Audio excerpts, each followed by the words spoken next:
कमी पाण्यात येणाऱ्या पिकांकडे शेतकऱ्यांनी वळावे, जिल्हा कृषी अधिकारी आरिफ शहा यांचे आवाहन. कृषी उद्यमी प्रशिक्षणार्थ्यांना मार्गदर्शन व महिलांना प्रमाणपत्राचे वितरण.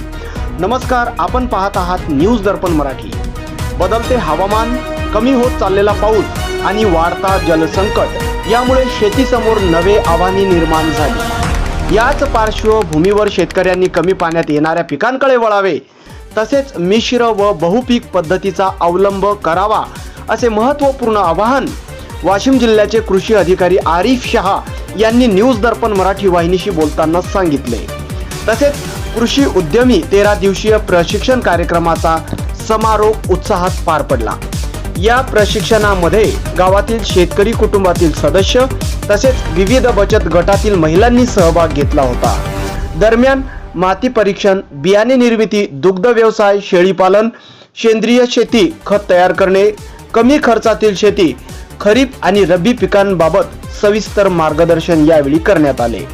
समारोप प्रसंगी मेडशी येथील प्रगतशील शेतकरी अजिंक्य मेडशीकर यांच्या शेतावर प्रत्यक्ष भेट देऊन कृषी अधिकाऱ्यांनी शेतकऱ्यांशी प्रत्यक्ष संवाद साधला. कार्यक्रमाच्या शेवटी सर्व प्रशिक्षणार्थी महिलांना प्रमाणपत्राचे वितरण करून त्यांचा सन्मान करण्यात आला.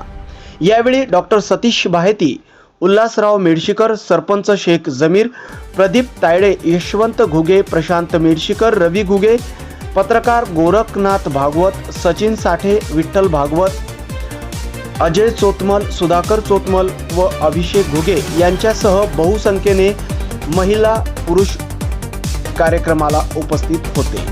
ताज्या बातम्यांचे अपडेट मिळवण्यासाठी चॅनलला लाईक आणि सबस्क्राईब नक्कीच करा व बेल आयकॉनला प्रेस करा. वरती करायच्या उपाययोजना हे त्यांना एकत्रितरित्या करता येतील आणि मग कृषी विभागाचं जे मार्गदर्शन आहे तेही त्यांना एकत्रित देता येईल आणि जेणेकरून त्यांना एकत्रितरित्या विकासाकडे कसं नेता येईल या दृष्टीने आपण त्याच्यामध्ये प्रयत्न करतोय. आपण लोकांना सांगतोय की त्यांनी कमी जातीत येणारी जी काही बियाणं आहेत ती त्याच्यामध्ये वापरावी.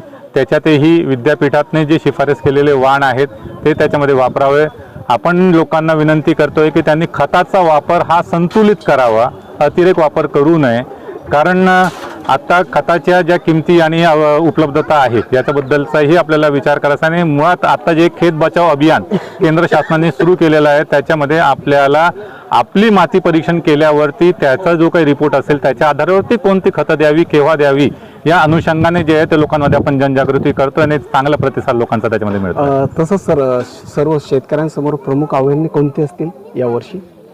पहिलं आव्हान तर असं आहे की आपल्याला पाऊस हा कमी असणार आहे, म्हणून जास्त कालावधीतली येणारी जी पिकं आहेत ती लोकांनी त्याच्यामध्ये टाळावी. कमी कालावधीत येणारी पिकं जी त्याच्यामध्ये जे आहे ते लोकांनी त्याचा विचार करावा. दुसरं असं आहे की पिकांमध्ये बदल जे आहे ते लोकांनी त्याच्यामध्ये करावा की या हवामानाला अनुरूप अशी जी काही पिकं आहेत ती त्याच्यामध्ये घ्यावी.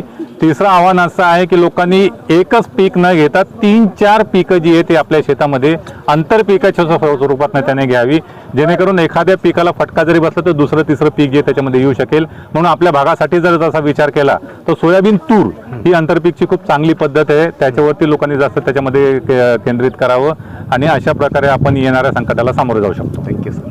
थँक्यू.